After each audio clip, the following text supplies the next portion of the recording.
10장 내 인생의 구원자. 벌써 5년 전에 다녔던 회사에서 날아온 흰색 봉투를 열어보고 나는 깜짝 놀라지 않을 수 없었다. 거기에는 아직 받지 않았던 퇴직금의 잔여분이 들어있었다. 비록 276달러밖에 되지 않았지만 집세를 내고 또 식료품을 사기에는 충분한 금액이었다. 하나님, 정말 저한테 너무 잘해주시는군요. 전혀 예상치 못한 곳을 통해서 피로를 채워주시다니요. 나는 감사의 기도를 드렸다. 지난 몇 달 일을 하지 못하고 있는 동안 하나님께서 이런 식으로 피로를 채워주셨던 적이 이제는 셀 수도 없이 많았다. 어쨌든 일이 없는 기간 덕분에 교회에서 시간을 더 많이 보낼 수 있게 된 것은 좋았다. 나는 특별히 상담실에서 대부분의 시간을 보냈다. 그 시간들을 통해 예수 그리스도 안에서 나 자신이 어떤 존재인지 정체성을 찾아 나갈 수 있었다. 물론 꽤 더디고 또 고통스러운 시간이기도 했다. 나는 또 그리스도인의 교제에 대해서 배울 수 있었다. 맨 처음에 교제니 뭐니 하는 교회 용어를 들었을 때에는 얼마나 어색했는지 몰랐다. 그저 여자들끼리 모여 앉아 차나 한잔 하면서 약간의 간식을 먹는다거나 아니면 교회 건물 1층에서 간단한 음식을 나누는 정도로밖에 생각이 안 되었다. 하지만 얼마 안 되어서 교제란 것이 내가 생각했던 것보다 훨씬 그 이상이라는 사실을 알게 되었다.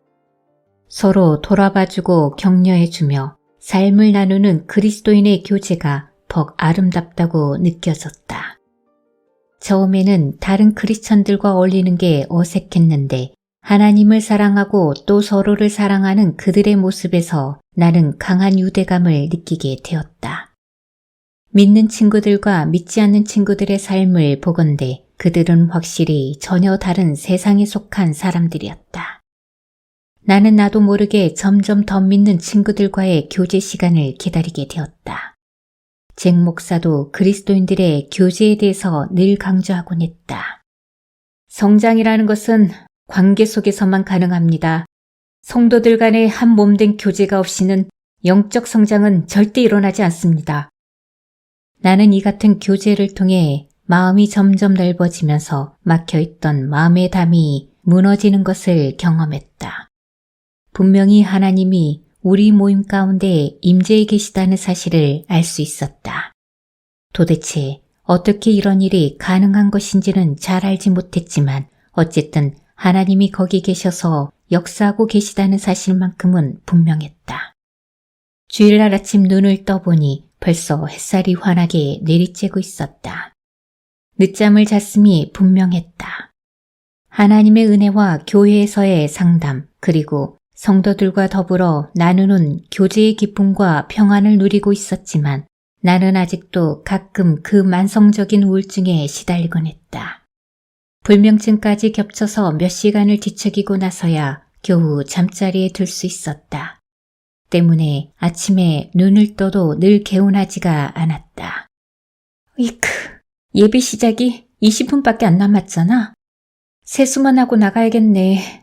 머리를 감거나 화장을 한다는 것은 도저히 안 되겠군. 오늘 같은 날은 정말 아무도 알아보는 사람이 없었으면 좋겠네. 대충 옷을 걸치고 머리를 쓸어내리면서 성경책을 서둘러 집어들었다.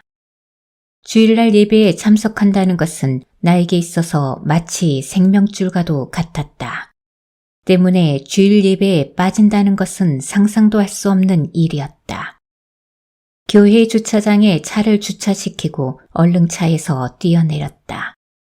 그리고 황급히 교회 현관문을 밀치고 들어서다 폴 존슨과 테리와 마주쳤다. 그들은 나와 짧게 인사만 나누고서 얼른 고개를 돌려 막 주차하고 있는 차를 향해 번쩍 손을 들어 아는 체를 해주었다. 폴이 나에게 말했다. 스톰이, 여기 좀 봐. 마이클이야. 오늘 처음으로 우리 교회에 오는 거야. 앞으로 여기서 교회 생활하기로 했어. 정말? 순간 화장도 안 하고 우중충한 내 모습이 떠올라 마이클이 나를 보기 전에 자리를 떠야겠다는 생각이 들었다. 하지만 그때는 이미 늦었다. 마이클이 차에서 내리자마자 우리들을 보았기 때문이었다. 역시 이번에도 폴이 들뜬 듯 큰 소리로 마이클을 불렀다. 마이클! 여기 누가 있는 줄 알아? 스톰이라고! 안녕, 마이클. 잘 지냈나요? 나는 애써 반갑게 인사를 했다. 그럼요. 그는 가볍게 고개를 끄덕이며 대답했다. 역시 그는 너무나 근사해 보였다. 머리가 조금 길어서 손질할 필요가 있어 보였지만 여전히 내가 만나본 남자들 중에서 가장 근사한 남자임에 틀림없었다. 나는 양해를 구하고 먼저 예배당 안으로 황급히 들어갔다. 그들 앞에서, 특히 마이클 앞에서 흐트러진 내 모습을 보이고 싶지 않았다. 예배가 시작되고 얼마 안 있어서 나는 눈물을 흘리지 않을 수 없었다. 사람들이 이런 내 모습을 보고 뭐라 그럴까 하는 것은 전혀 생각할 수도 없었다. 다만 내가 내 인생의 모든 것을 망쳐버렸다는 생각뿐이었다. 물론 지금은 내가 맨 처음 마이클을 만났을 때가 하나님이 나에게 올바른 결정을 내릴 수 있는 기회를 주셨던 것이었음을 안다.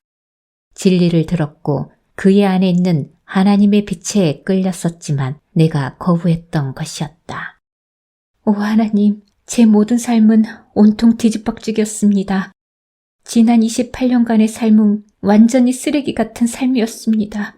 다시 꿰어 맞추기에는 제 삶이 몇백만 조각으로 부서진 지 이미 오래입니다. 그러나 이런 제게 영생을 주시고 소망과 평화를 허락해 주셔서 진심으로 감사드립니다. 하지만 제 삶은 어떻게 되어가고 있는 겁니까? 이미 너무 늦은 것은 아닌가요? 이렇게 혼자서 괴로워하고 있는데 마음 가운데 하나님의 위로의 음성이 들렸다. 나는 구속자란다. 나는 모든 것을 새롭게 할 수 있단다. 내가 무엇을 잃어버렸든지 내가 다시 채워줄 수 있단다. 내가 무슨 일을 했는지는 내게 중요하지 않아. 또 내 인생에 어떤 일이 있었는지도 나에게는 아무 문제 될 것이 없어. 나는 내 모든 상처와 아픔, 고통을 다 짊어졌단다. 그리고 그 모든 것을 치유할 뿐만 아니라 더 좋은 것으로 바꿀 수도 있단다. 눈물이 하염없이 흘러내렸다. 어떻게 하나님께는 이 모든 것이 가능하단 말인가? 하나님은 말씀으로 나에게 소망을 심어주셨다. 진정 하나님과 함께라면 불가능한 일이 없었다. 하나님, 제 삶을 진정으로 당신께 굴복시킵니다. 제가 다시는 그릇된 길로 가지 않도록 도와주세요. 그때까지 나는 하나님께서 주시는 것을 받기만 했지만 이제는 그분에게 내 삶을 전적으로 드리게 된 것이었다. 지난날의 내 잘못과 실패들을 돌이켜보건대 앞으로는 절대 나 혼자 힘으로 살 수 없었다. 나는 하나님께서 내 삶을 취하셔서 그분이 원하시는 대로 살고 싶었다. 그분은 분명 나 혼자 이것저것을 했을 때보다 훨씬 더 근사하게 이루실 분이셨다. 예배가 끝났고 나는 다른 사람들 눈에 띄지 않기를 바랬다. 하지만 마이클이 문 앞에서 나를 기다렸다가 며칠 전에 차를 샀는데 함께 드라이브 하자고 했다. 나는 기꺼이 승낙했다. 짧게 드라이브를 하면서 우리는 지난 2년 동안 서로 어떻게 지냈는지 이야기를 나누었다. 여전해 보여요, 마이클. 당신이 주목받는 유망주로 피아노계에서 각광을 받고 있다는 소식 들었어요. 그것 봐요. 제가 그때 그렇게 말했었잖아요. 내 이야기에 환하게 웃던 마이클이 내 안부를 물었다. 당신이 이혼했다는 이야기를 들었어요. 나는 그냥 고개만 떨고 왔다. 그리고 애써 웃음을 지으며 대답했다. 당신이 내가 그때 그렇게 말했었잖아 라고 이야기해도 괜찮아요. 역시 사람들이 말한 대로였어요. 사실 나는 그때 당신에게 예수님에 대해 좀 더 강하게 이야기해주지 못한 것에 대해 후회하곤 했어요. 만약 그렇게 해서 당신이 그때 예수님을 알게 되었더라면 이런 일은 일어나지 않았을 텐데 하고 말이에요. 사실 저도 당신에게서 좀 더 이야기를 듣고 싶었지요. 그렇지만 그렇게 말을 할 수가 없었어요. 다 지난 일인걸요? 그리고 중요한 것은 이제라도 제가 예수님을 만났다는 사실이지요. 너무 자책하지 마세요. 당신 때문이 아니에요. 그래도 당신에게서 보였던 그 예수님의 형상이 제게는 얼마나 매력적이었는데요. 나는 예수님을 당신에게서 그리고 또 테리와 제 케이포드 목사에게서 발견했었지요. 하지만 그때는 그게 뭔지 잘 몰랐어요. 마이클은 내게 다음 주말에도 만나자고 했다. 나는 마이클의 지나친 호의에 놀라지 않을 수 없었다. 집에 돌아오는 길에 마이클과의 일을 하나님께 아뢰었다. 하나님, 분명히 당신이 그 멀쩡한 남자의 눈을 멀게 하셨군요. 아니면 단지 저에 대한 동정이나 죄책감 때문이겠지요. 저는 오늘부터 더 비참해지는 꼴을 볼 수 없어요. 어쨌든 더 이상 실수하고 싶은 마음은 없습니다. 만약 마이클과 함께 지내는 것이 하나님의 뜻이 아니라면 저는 기꺼이 마이클과 만나는 것을 포기하겠습니다. 이 문제에 대해서 나는 정말 진지했고 하나님은 나의 기도에 대해서 신실하게 응답해 주셨다. 주말이 왔고 나는 마이클과 만나는 것에 대해 전혀 불안하지 않았기에 머리를 감고 제법 정성스레 화장도 했다. 마이클이 집 앞에 와서 나를 보고 지난 주일에 만났던 그 똑같은 여자인지 의아했을 게 분명했다. 우리는 함께 저녁을 먹었고 그 뒤로 매주 만나 식사도 하면서 그렇게 몇 달을 보냈다. 결국 우리가 주중에도 함께 저녁을 먹자고 약속하게 되었을 때 나는 다시 한번 진지하게 생각하지 않을 수 없었다. 특별히 나는 주일 아침 마이클과 함께 교회 가는 것을 좋아했다. 예배가 끝나면 우리는 함께 점심을 먹으면서 지난 주간에 읽었던 성경 말씀이 어떻게 우리 삶에 역사했는지 이야기를 나누었다. 함께하는 기도는 우리를 더욱 가깝게 만들었고 우리는 그렇게 점점 하나님의 뜻에 대해 배우고 성장해 갔다. 또한 우리는 순종이 얼마나 중요한지 알게 되면서 하나님의 말씀에 순종할 때 얼마나 놀라운 보상이 뒤따르는지 경험하기 시작했다. 하나님은 선하신 분이시고 또 그분의 뜻이 우리에게 최선이라는 진리를 확신하게 되었고 우리는 더욱더 하나님께 의지할 수 있었다. 마이클과 함께 진리 안에서 배우고 자라간다는 것은 정말 신나는 모험과도 같았다. 덕분에 우리는 서로에게 조금도 지루해야 할 틈이 없었다. 그렇게 한 1년쯤 데이트를 한 끝에 마이클이 내게 청혼을 했다. 나는 그에게 생각할 시간을 조금 달라는 말 따위는 하지 않았다. 전부터 이미 언젠가 마이클이 청혼을 해올 것이라고 예상하고 있었기 때문이었다. 하지만 내 남은 인생을 마이클과 함께 보내고 싶은 마음이 강해지면 강해질수록 혹시나 또 실수하는 것은 아닌가 하고 두려워하고 있었다. 그래서 날마다 하나님, 우리의 관계가 당신의 뜻에 따라 온전히 이루어지기만을 바랄 뿐입니다. 라고 기도드려오고 있던 터였다. 결국 용기를 내어서 청혼을 한 마이클에게 내 과거의 이야기를 꺼냈다. 마이클, 사실 나 당신에게 전부터 하고 싶은 말이 있었어요. 이제까지 아무에게도 하지 않았던 이야기인데 지금 이 순간 당신에게만큼은 꼭 해야 할 것 같아서요. 마이클과의 관계에 있어서 아무런 거리낌도 없기를 원했기 때문에 나는 위험을 무릅쓰고 내 지난날의 모든 이야기를 털어놓았다. 마이클은 처음에 제법 근심 어린 눈빛이었다. 하지만 내 이야기가 다 끝나자 오히려 이를 드러내고 희죽 웃었다. 그게 전부예요? 왜요? 뭐가 부족한가요? 나는 당신이 무슨 무기밀매 같은 걸로 경찰에 쫓기고 있나 싶었어요.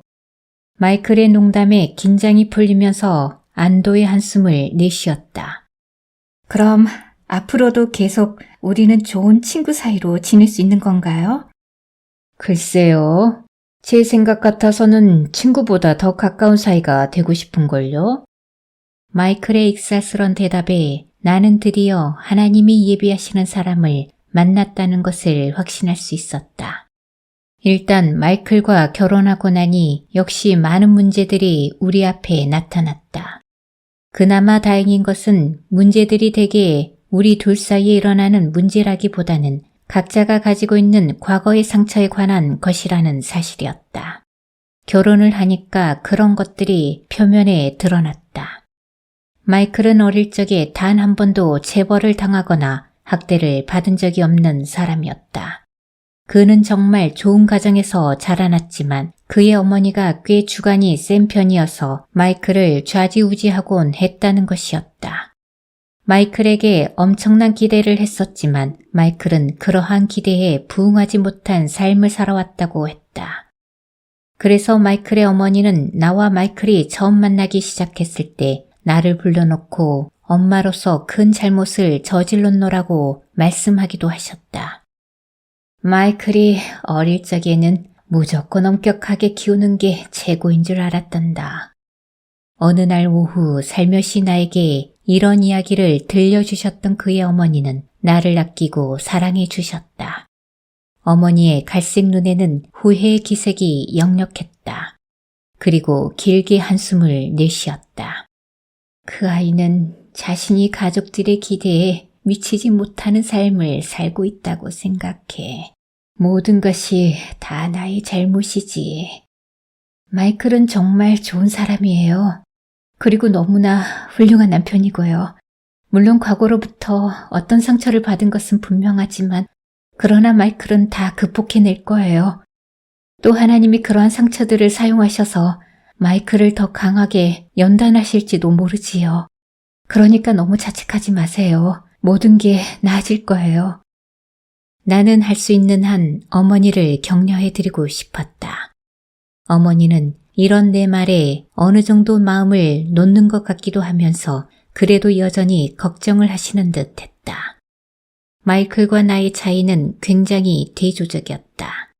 마이클 같은 경우는 사람들의 기대를 부담스러워하고 이기지 못한 경우였고 나는 사람들이 나에게 아무런 기대도 하지 않고 있다는 것에 상처를 받은 경우였다. 우리는 둘 다 어느 정도 환경에 순응하지 못했다는 점에서 나름대로 공통점이 있는 셈이었다. 다행히도 서로를 향한 사랑과 신뢰가 흔들리지 않았기 때문에 우리는 강한 유대감을 잃지 않았고 치유를 위한 기초에서부터 모든 과정을 함께해 나갔다. 나는 예수님을 개인적인 구주로 영접하여 하나님 나라에 들어가게 되는 것은 단번에 일어나는 일이지만 그분을 내 삶의 진정한 주인으로 모셔드리는 삶은 날마다 계속되어야 한다는 사실을 발견하게 되었다. 그래서 나는 되도록이면 예수님과 더 많은 부분을 함께하고 싶었다. 그러나 실제로는 나의 전부를 다 내어드리지 못했다.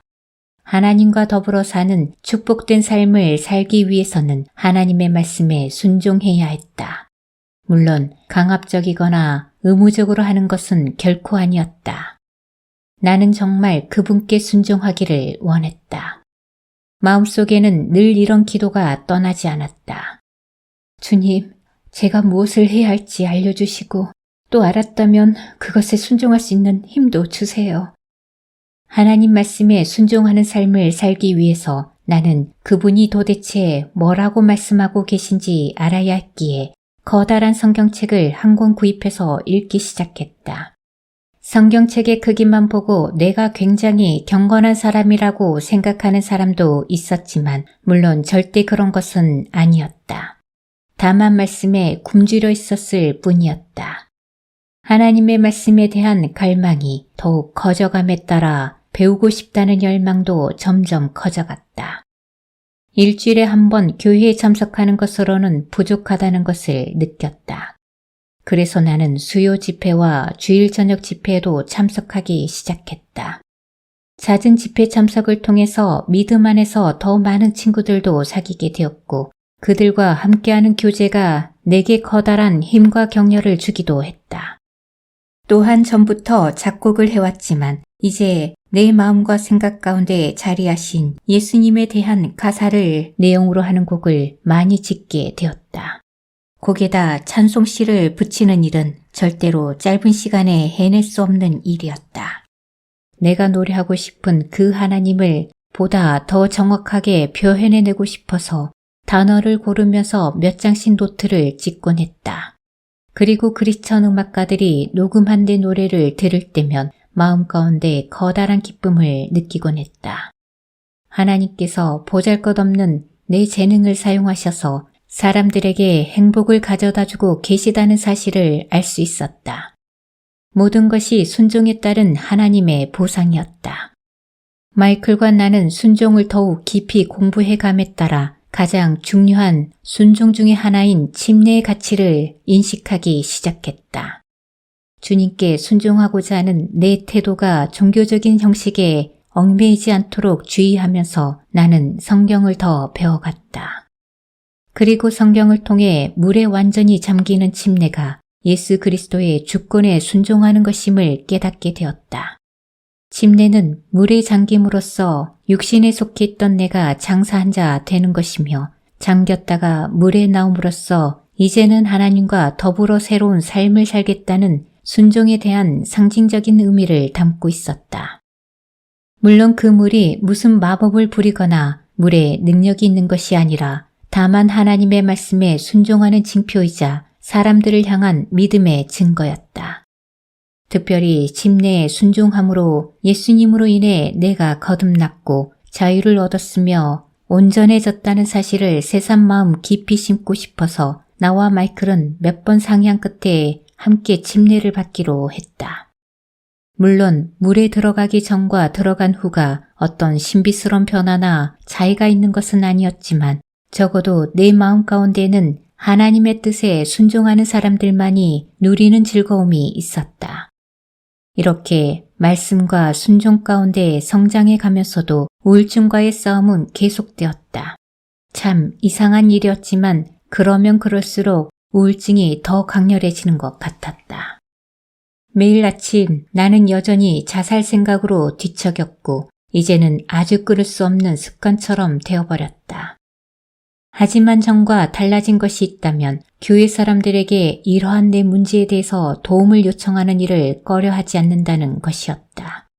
나는 예수님만이 모든 문제를 해결해 주시는 분이라고 강하게 믿었기 때문에 정기적으로 교회 상담실을 찾아갔다. 상담은 나에게 늘 도움을 주었지만 우울증의 문제는 좀처럼 끝나지가 않았다. 도대체 왜 그런지 납득이 안 갔다. 예수님으로부터 영원한 생명과 완전한 용서를 선물로 받았고 또 하나님과 성경을 훌륭히 가르쳐 주시는 목사님도 계시고 나를 사랑해주는 남편과 경제적인 부유함도 있었다. 하지만 자꾸만 내가 이 세상을 살아갈 가치가 없는 존재라는 생각이 들었다.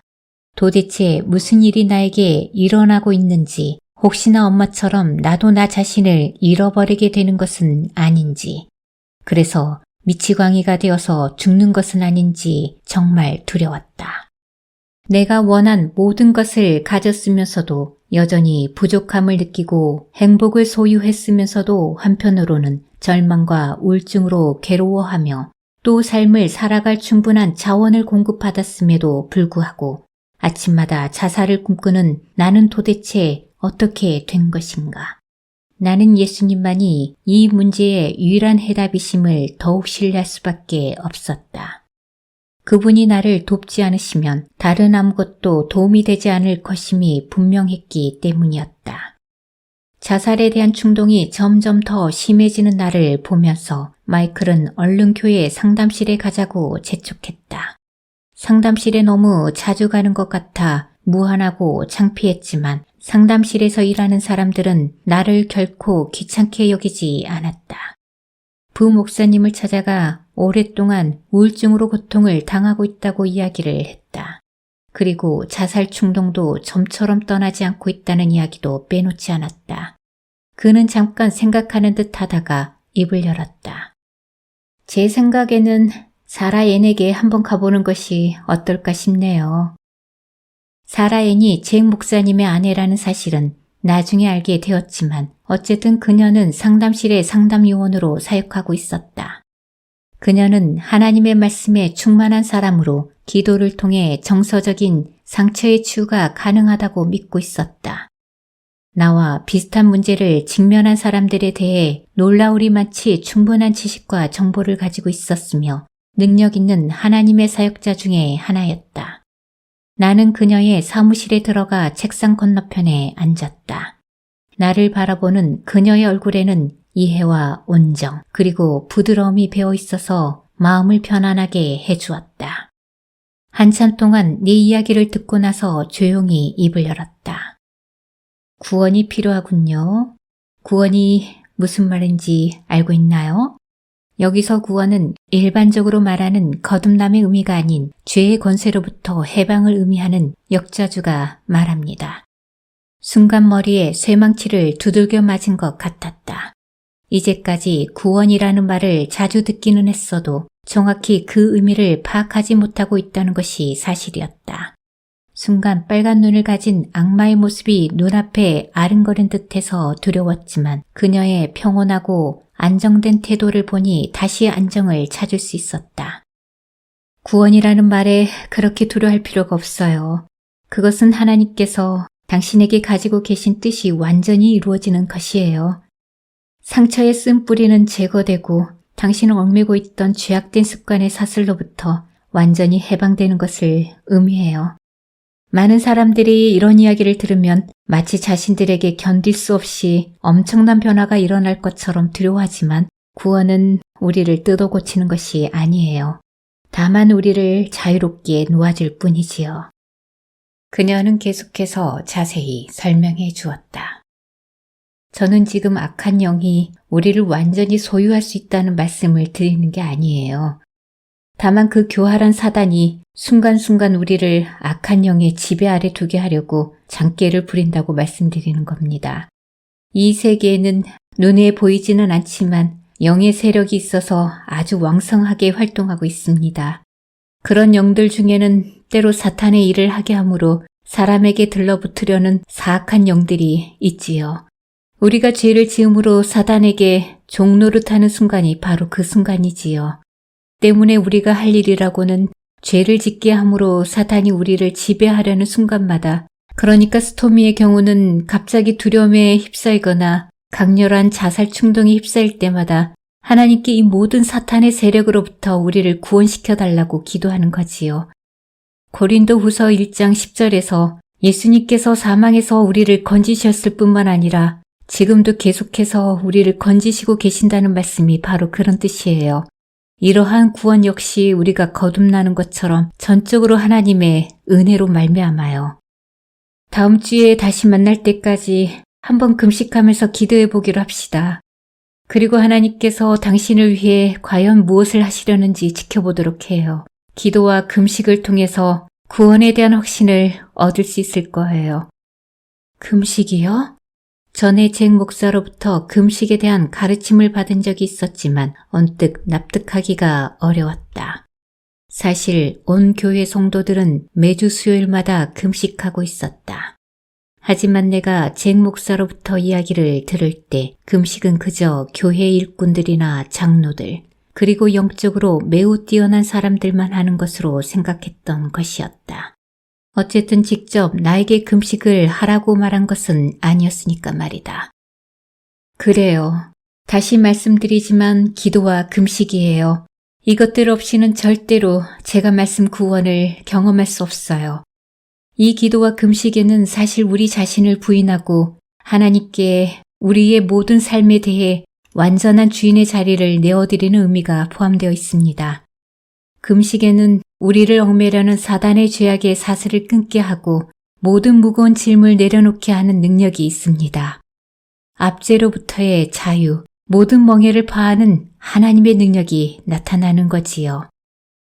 금식이라... 네, 알겠어요.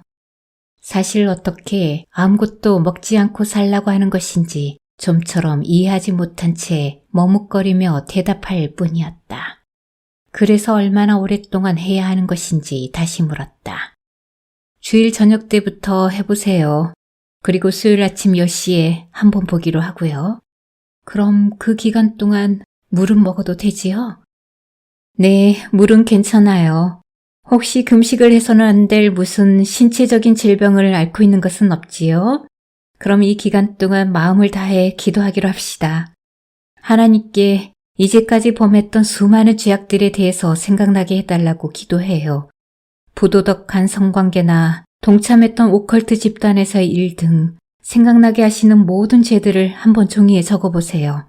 그리고 다음 주에 그것을 가지고 다시 이야기해 보도록 하지요.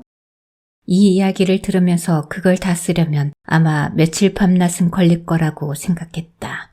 좀 두렵고 떨렸다.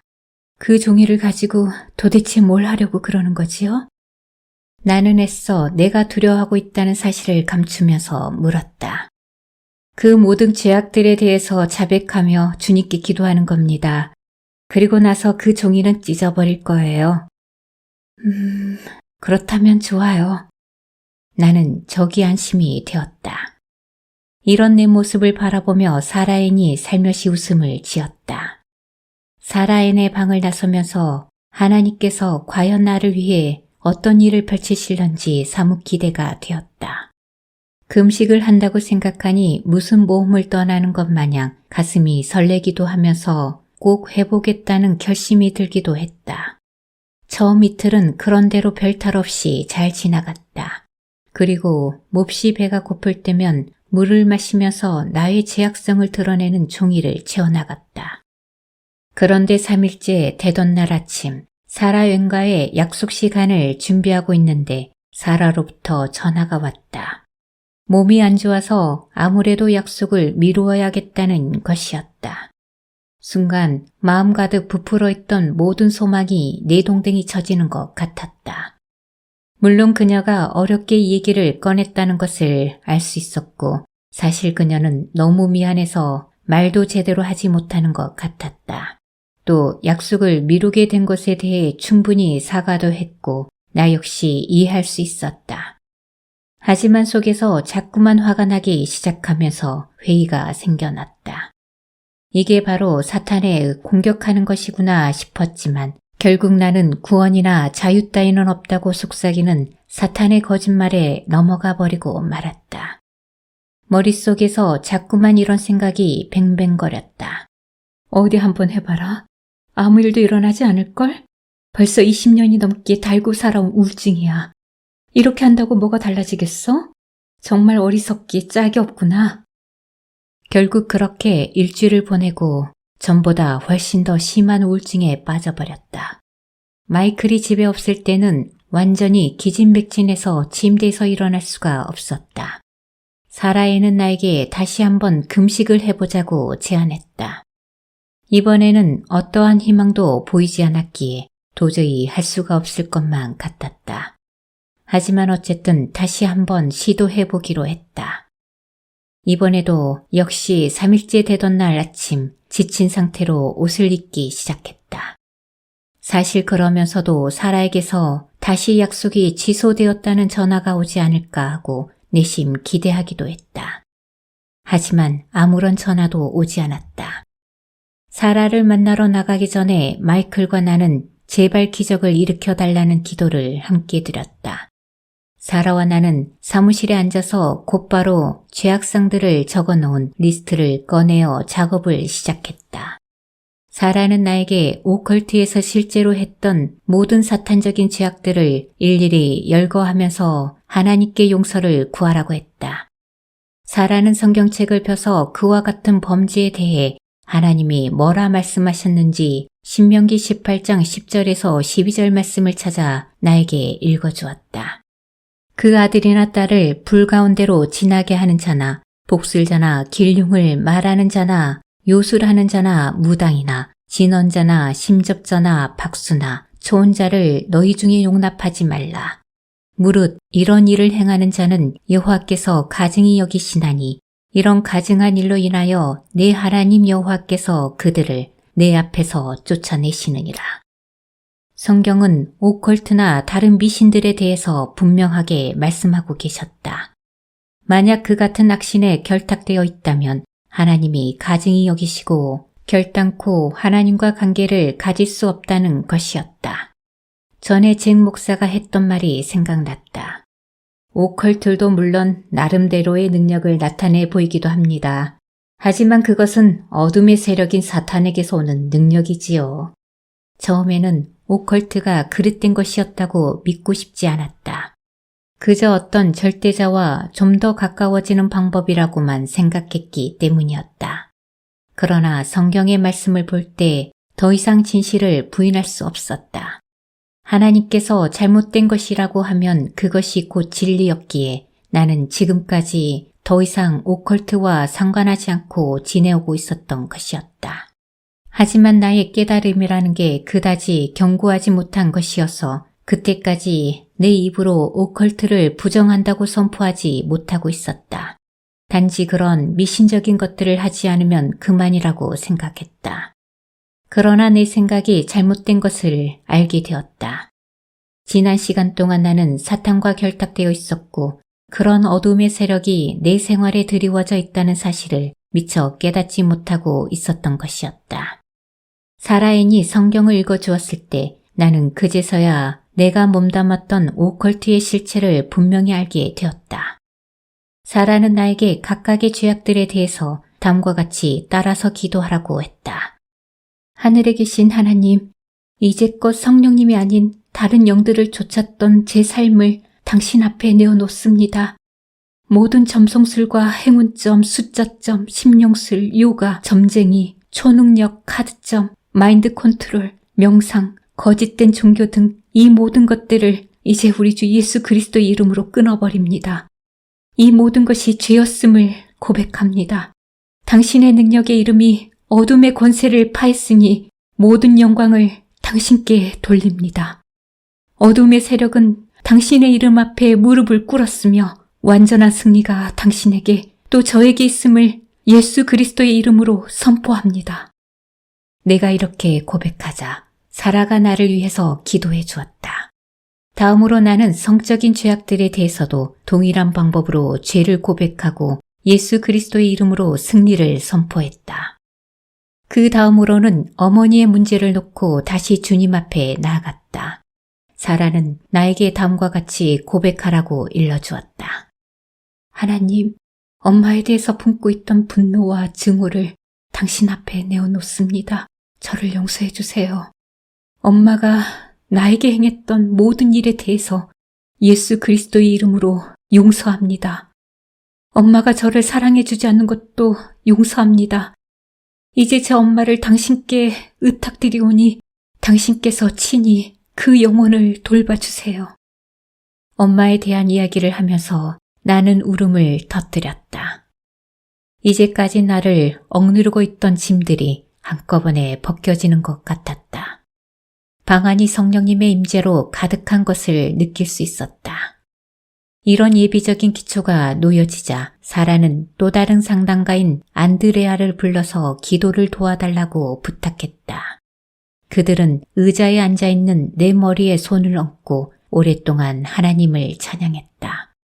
조용히 눈을 감고 그들의 찬양과 경배 소리에 귀를 기울이고 있자니 곧 그 조그만 방이 기쁨으로 가득해서 마치 공중에 붕 뜨는 것만 같았다. 그리고 이제까지 나를 결박해왔던 영들의 이름을 하나하나 불러가며 기도하기 시작했다. 공허와 절망, 거절에 대한 두려움 따위에 영들과 함께 자살과 고통의 영들의 이름을 불러가며 예수 그리스도의 이름으로 승리를 선포해 나갔다. 나는 악한 영에 완전히 속한 사람이 아니라 다만 하나님께 불순종하고 다른 사람을 용서하지 않는 죄를 지었기 때문에 그 영들이 나를 지배해왔던 것이었다. 나를 지배하던 그 영들이 완전히 파해지는 것을 경험한 사라인이 머리 위에 얹고 있던 손을 내 어깨 위에 올려놓으며 힘이 넘치는 목소리 대신에 부드러운 목소리로 나에게 말했다. 나는 그녀가 내 인생을 완전히 바꿀 예언적인 메시지를 주고 있다고 느꼈다. 그녀는 이렇게 말했다. 내 딸아, 너는 내 평생을 육체적으로, 감정적으로 광 속에 갇혀 있었단다. 그러나 내가 그 문을 열 열쇠를 가지고 있단다. 내가 그 열쇠를 가지고 있단다. 그녀의 말을 듣자마자 눈물이 뺨을 타고 흘러 무릎 위에 올려놓은 내 손 위에 떨어지기 시작했다. 바로 이것은 예수님께서 닫혀진 내 마음의 문을 열어주셨을 뿐만 아니라 내 육체까지 완전히 구원시키셨다는 승리의 메시지였다. 말씀은 계속되었다. 내가 너에게 이 열쇠를 준다. 악한 영이 다시 너를 올가매려 할 때마다 내가 주는 열쇠들을 사용하렴. 내가 주는 열쇠들을 사용하렴. 사라엔이 성경을 펴서 그 구절을 읽어주었다. 하나님이 당신을 위해 이사야 40장 2절의 말씀을 주셨어요. 너희는 정다이 예루살렘에게 말하며 그것에게 외쳐 고하라. 그 복역의 때가 끝났고 그 죄악의 사함을 입었느니라. 그 모든 죄를 인하여 여호와의 손에서 배나 받았느니라 할지니라. 사라는 왠지 이 말씀이 나에게 필요할 것 같다고 읽어주었지만 여호와의 손에서 배나 받았다는 말씀은 잘 이해가 안 간다고 했다. 하지만 나는 그 말씀의 뜻을 이해할 수 있었다. 사실 제게 있어서 삶이란 다른 사람에 비해 2배는 더 고통스럽고 힘든 것이었으니까요. 하지만 이제 그 고통의 시간들은 지나가고 제 죄에 대한 값이 완전히 지불되었음을 믿어요. 모든 것이 끝나고 나는 완전히 기진맥진했다. 사라가 나를 가만히 안아주면서 환하게 웃었다. 하나님께서 스토미를 위하여 모든 짐을 가지고 가셨어요. 이제 새 생명을 얻은 새 피조물로 살아가는 거예요. 네, 이미 이루신 예수님의 사역을 믿는 믿음 안에서 제가 새롭게 태어났음을 알겠어요. 물론 다시 죄를 짓지 않을 자신은 없었지만 적어도 내게서 모든 사망의 짐들이 벗겨졌음을 분명히 알 수 있었다. 그런데 조금 이상하게 들릴지 모르겠지만요. 새로운 삶을 출발하는 이 시점에서 이름을 바꾸면 안 될까요? 사실 어릴 적부터 아이들이 이름을 가지고 놀리는 통에 스톰이라는 이름을 무척이나 싫어했거든요. 새로운 이름으로 바꾸면 더욱더 제가 새 피조물이 되었음을 절감하게 되지 않을까요? 사라와 안드레아는 가만히 내 이야기를 듣고만 있었다. 한동안 침묵이 흐르다가 안드레아가 입을 열었다. 글쎄요, 제 생각에는 그냥 그 이름을 썼으면 좋겠는데요. 스톰이라는 이름에는 하나님이 이루시는 사역의 의미가 담겨 있잖아요. 폭풍 같은 과거를 보냈지만 하나님께서 그 폭풍을 잔잔케 하셨잖아요. 그러니 앞으로라도 누가 이름을 가지고 뭐라 그러면 되려 하나님께서 스톰에게 베푸신 자비하심에 대해서 증거할 기회로 삼으면 더 좋을 것 같아요. 나는 그녀의 이야기가 하나님으로부터 온 것임을 알 수 있었다. 하여튼 모두들 너무 고마운 사람들이었다. 이제 가서 하나님께서 스톰에게 주신 자유 안에서 그분과 동행하며 살아가길 바랄게요. 사라에는 날마다 성경을 보고 기도하며 정기 집회에 빠지지 않기를 권면해 주었다. 이런 것들은 사탄의 공격으로부터 우리를 지켜낼 하나님의 무기들인 셈이지요. 사탄은 앞으로도 두려워하는 마음으로 당신을 공격할 수 있어요. 하지만 하나님께서 이미 이루신 승리를 의지할 때 우리에게는 오직 승리만이 있을 뿐이지요. 그 사무실 안에서 일어났던 일들이 정말 꿈만 같게 생각되었다. 집에 돌아오는 길에도 내내 사무실에서의 일만 생각하고 또 생각했다. 처음 사무실에 찾아갈 때만 해도 아무런 기대 없이 한번 가본 것이었지만 이제는 하나님께서 내 인생을 통해 이루실 일들을 기대하게 되었다. 집에 돌아왔을 때 마이클은 밖에 나가고 없었다. 나는 과일 몇 조각을 집어먹고 곧바로 잠자리에 들었다. 3일 만에 처음 먹는 음식이었다. 한참 그렇게 자고 있는데 마이클이 돌아와 조용한 목소리로 나를 깨웠다. 사라엠과 무슨 일이 있었는지 좀 얘기해줘요. 그의 목소리에는 얼굴에 걱정과 호기심이 그대로 드러났다. 결국 나는 낮에 있었던 일들을 이야기하기 시작했고 중간쯤 듣던 마이클이 갑자기 내 말을 막아섰다. 그런데 스톰이 당신 눈빛이 전과 너무나 다르다는 것을 알고 있어? 평화로워 보이는 것이 전에 느꼈던 두려움과 근심에 쌓인 눈빛과는 전혀 다른걸? 글쎄, 뭐라고 설명할 수는 없는 그런 눈빛인데. 그래요. 얘기나 계속 들려줘요. 다음날 아침은 전과 다르게 어떠한 우울한 생각이나 자살하고 싶은 마음이 전혀 들지 않았다. 혹시나 그러한 생각들이 다시 들지는 않을까 내심 기다리기까지 했지만 그런 일은 없었다. 몇 날 며칠이 지나도 괜찮았다. 그 괴로운 감정들을 다시는 느끼지 않았고 무기력증 같은 것도 없었다. 상담실에 처음 들어설 때는 예수님을 생명의 구주로만 알고 있었지만 상담실에서 나올 때는 그분을 내 인생의 완전한 구원자로 알게 된 것이었다.